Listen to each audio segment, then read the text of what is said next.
안녕하세요. 3월 23일 새벽입니다. 밝아오는 아침을 맞으실 준비가 되어가고 있으신가요? 오늘 하루는 어떤 하루를 살아갈지 말씀을 통해 묵상하고 함께 기도하는 시간을 갖도록 하겠습니다. 오늘 함께 보실 말씀은 마태복음 7장 9절에서 14절입니다. 그리고 오늘 말씀의 제목은 좁은 문으로 들어가기입니다. 말씀을 먼저 보도록 하겠습니다. 너희 가운데서 아들이 빵을 달라고 하는데 돌을 줄 사람이 어디 있으며 생선을 달라고 하는데 뱀을 줄 사람이 어디 있겠느냐. 너희가 악해도 너희 자녀에게 좋은 것을 줄 알거든 하물며 하늘에 계신 너희 아버지께서 구하는 사람에게 좋은 것을 주지 아니하시겠느냐. 그러므로 너희는 무엇이든지 남에게 대접을 받고자 하는 대로 너희도 남을 대접하라. 이것이 율법과 예언서의 본뜻이다. 좁은 문으로 들어가거라. 멸망으로 이끄는 문은 넓고 그 길이 널찍하여서 그리로 들어가는 사람이 많다. 생명으로 이끄는 문은 너무나도 좁고 그 길이 비좁아서 그것을 찾는 사람이 적다. 저는 이 본문을 읽을 때마다 마음에 항상 걸림이 되었습니다. 제 마음의 걸림은 이런 것이었습니다.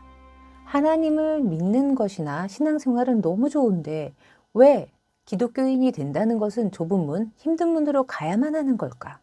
억지로 그 힘든 좁은 문을 찾아가는 게 신앙생활이라면 그것이 행복할까? 힘든 일을 가면서 어렵게 고통스럽게 살면서 이것이 행복이야 라고 말해야만 하나? 신앙인이기 때문에 모든 것을 초월하면서 그렇게 꼭 살아야만 하는가? 그것이 신앙인인가? 라고 개인적인 해석과 적용으로 이 좁은 문 구절을 읽으면서 힘들어 했었습니다. 좁은 문으로 간다는 것이 나의 행복이나 만족이 아닌 남을 위한 희생인 것만 같았습니다. 시간이 지나서 어느 정도 마음의 여유가 생겼을 때 그래 좁은 문으로 가보자. 살아보니 인생 그 자체가 좁은 문이더라 라는 생각이 들기도 했었습니다.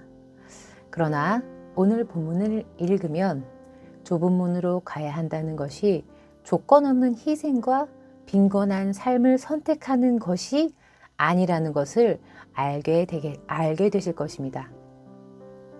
교재에서 보고자 했던 오늘 본문은 13절, 14절 딱 2절이었지만 전 그 앞부분부터 보려고 합니다. 그 앞부분부터 봐야 좁은 문이 그다지 좁지 않은 문임을 알 수 있기 때문입니다. 예수님께서는 무턱대고 좁은 문으로 가라고 말씀하지 않으십니다. 좁은 문을 말씀하시기 이전에 먼저 하시는 말씀이 있습니다. 여기 12절에 나오는 접속사 그러므로를 보게 됩니다.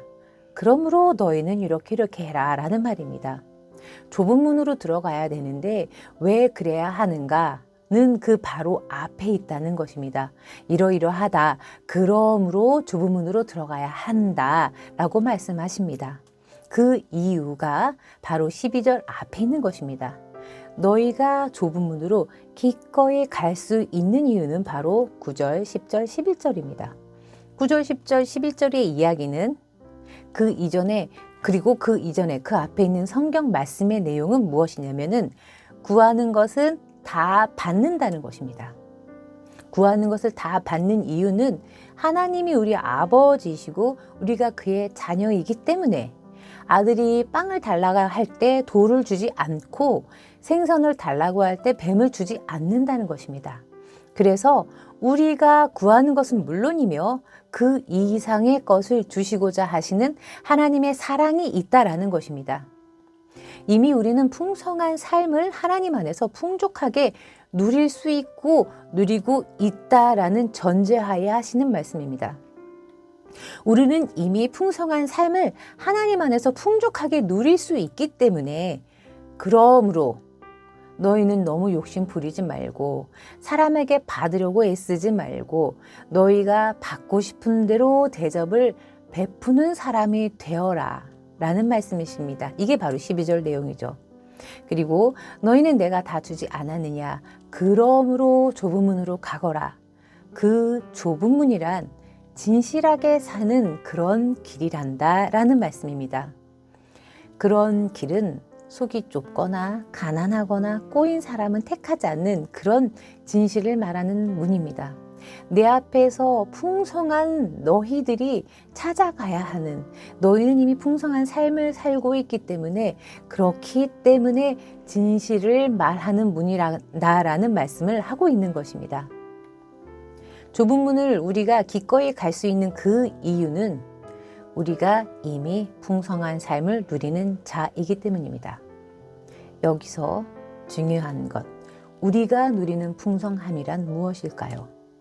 여기서의 풍성함, 하나님 아버지께 다 받는 그런 풍성함은 물질적인 풍성함을 말하는 것이 아닙니다. 우리 그리스도인이 누리는 풍성함은 바로 진리입니다. 거룩한 하나님의 가치관 속에서 정의와 평등, 사랑과 나눔의 풍성함을 이미 받은 자고 아는 자들이기 때문에 그 길을 가야 하는 것입니다. 한 예를 들어보겠습니다. 2021년 12월 세계 불평등 연구소가 낸 보고서에 의하면 우리 사회는 상위 10%가 전체 부의 58%를 차지하고 있고 하위 50%가 전체의 5.6%를 차지하고 있습니다. 상위 10%가 부의 58%를 차지하고 있는가 하면 하위 50%가 전체의 5.6%를 차지하고 있다는 이야기입니다.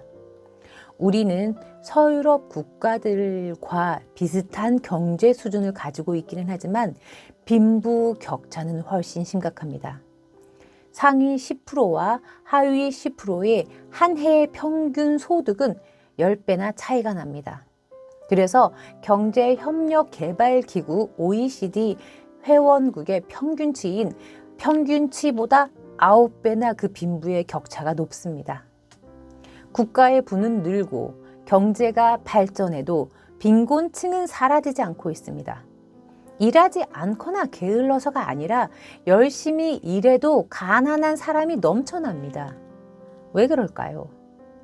빈곤층을 없애는 전통적인 방식은 그들을 제도적으로 지원하는 것입니다. 그러나 이 지원은 눈앞의 어려움을 완화할 뿐이지 빈곤을 해결하지 못합니다.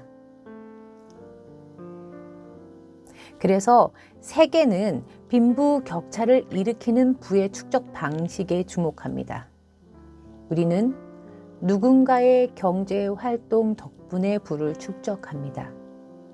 한 사람의 부의 축적 방식은 다른 사람에게 영향을 미칩니다. 그러니 올바른 방식으로 부를 축적해야 하고 축적한 부는 함께 일한 사람들과 공정하게 나눠야 합니다. 공정하게 나눠야 합니다. 올바른 방식으로 올바른 것에 투자해야 하고 다른 사람을 착취하는 방식으로 돈을 벌거나 돈을 아끼면 안 됩니다. 바로 윤리적 생산, 소비, 투자해야 합니다. 이런 방법들이 우리가 걸어가야 하는 좁은 문입니다. 비록 그것이 내가 누릴 수 있는 최대의 이익을 포기하는 일일지라도 정의롭지 못한 방법이라면 과감하게 결단하는 것이 예수님께서 말씀하신 그 좁은 문일 것입니다.